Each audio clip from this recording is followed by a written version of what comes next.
मित्रांनो नमस्कार. मुख्यमंत्री युवा कार्य प्रशिक्षण योजनेसंबंधीच्या काल दिवसभराच्या अपडेट या व्हिडिओच्या माध्यमातून मी तुम्हाला देणार आहे. त्यामुळे व्हिडिओ शेवटपर्यंत पहा. व्हिडिओ जास्तीत जास्त प्रशिक्षणार्थींपर्यंत शेअर करा. मुख्यमंत्री युवा कार्य प्रशिक्षण योजना सहाय्यक संघटनेचे कार्याध्यक्ष माननीय बालाजी पाटील चाकूरकर यांनी काल उपमुख्यमंत्री एकनाथ शिंदे साहेब यांच्यासोबत भेट झाली.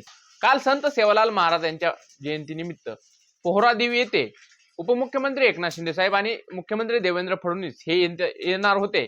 पण ऐनवेळी देवेंद्र फडणवीस साहेब यांचा दौरा रद्द झाला आणि उपमुख्यमंत्री एकनाथ शिंदे साहेब हे त्या कार्यक्रमाला उपस्थित राहिले.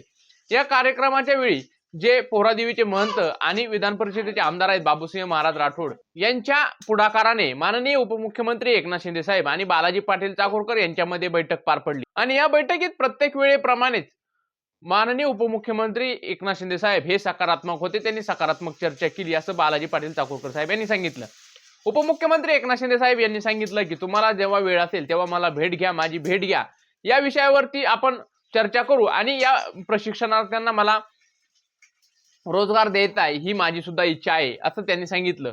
आणि त्यामुळे माननीय बालाजी पाटील चाकूरकर साहेब यांनी त्यांना सांगितलं की मला कधीही वेळ आहे, तुम्हालाच वेळ कधी आहे त्यानुसार मला वेळ द्या, मी येतो आणि मग अगोदर तुमच्याशी चर्चा करू आणि नंतर शासकीय बैठक लावू असं त्यांना सुचवलं. तर त्यावरती माननीय उपमुख्यमंत्री एकनाथ शिंदे साहेब यांनी सकारात्मक प्रतिसाद दिलेला आहे. कारण या आचारसंहितेच्या अगोदर निवडणूक प्रचारादरम्यान उपमुख्यमंत्री एकनाथ शिंदे साहेब यांनी प्रत्येक वेळोवेळी या माझा लाडका भाऊ किंवा मुख्यमंत्री युवा कार्य प्रशिक्षण योजनेतील प्रशिक्षणार्थ्यांना रोजगार मिळवून देऊ ही योजना फसलेली आहे असं शब्दोच्चार वारंवार ते करत होते, प्रत्येक सभेत करत होते. आणि पण मध्ये आचारसंहिता असल्यामुळे यावरती कोणताही विषय झाला नव्हता आणि आचारसंहितेनंतर उपमुख्यमंत्री एकनाथ शिंदे साहेब आणि बालाजी पाटील चाकूरकर यांच्यामध्ये ही पहिलीच भेट आहे. आता या भेटीनंतर उपमुख्यमंत्री एकनाथ शिंदे साहेब हे पहिल्यापासून सकारात्मक आहेत आणि त्यांनी पुन्हा एकदा चाकूरकर साहेब यांना भेटीसाठी बोलवलं आहे.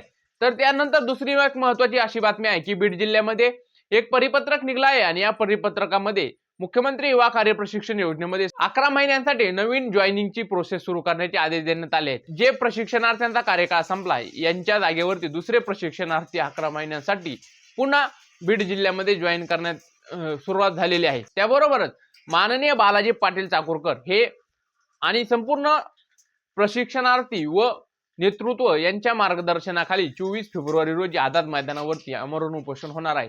यासाठी जो चाकूरकर साहेब यांचा राज्यव्यापी दौरा आहे तो सुरूच आहे. आज ते बुलढाणा जिल्ह्यात आहेत. ते प्रत्येक जिल्ह्यातील प्रशिक्षणार्थ्यांच्या भेटीगाठी घेत आहेत आणि तिथे संवाद साधत आहेत.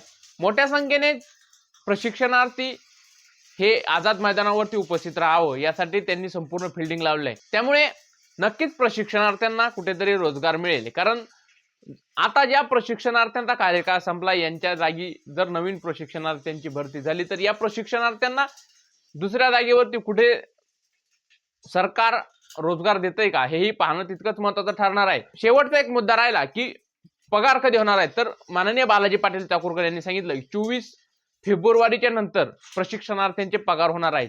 24 फेब्रुवारी या तारखेच्या नंतर प्रशिक्षणार्थ्यांचे पगार पडायला सुरुवात होणार आहे. कालच्या व्हिडिओला सर्वात जास्त ज्या कमेंट होत्या की पगार कधी होणार आहे तर 24 फेब्रुवारीच्या नंतर प्रशिक्षणार्थ्यांचे पगार होणार आहेत. ही एक महत्त्वाची अपडेट आहे. तर मित्रांनो हेच काल दिवसभरातील महत्त्वाच्या अपडेट होत्या. ह्या व्हिडिओच्या माध्यमातून मी तुमच्यापर्यंत पोहोचवण्याचं काम केलं. व्हिडिओ आवडला असेल तर व्हिडिओला एक लाईक करा, चॅनलला सबस्क्राईब करा. तुमचे काही प्रश्न असतील तर ते कमेंटमध्ये नक्की विचारा. तर मित्रांनो आजच्या व्हिडिओमध्ये इथेच थांबू. भेटू नवीन अपडेट्ससह नवीन व्हिडिओमध्ये. तोपर्यंत धन्यवाद.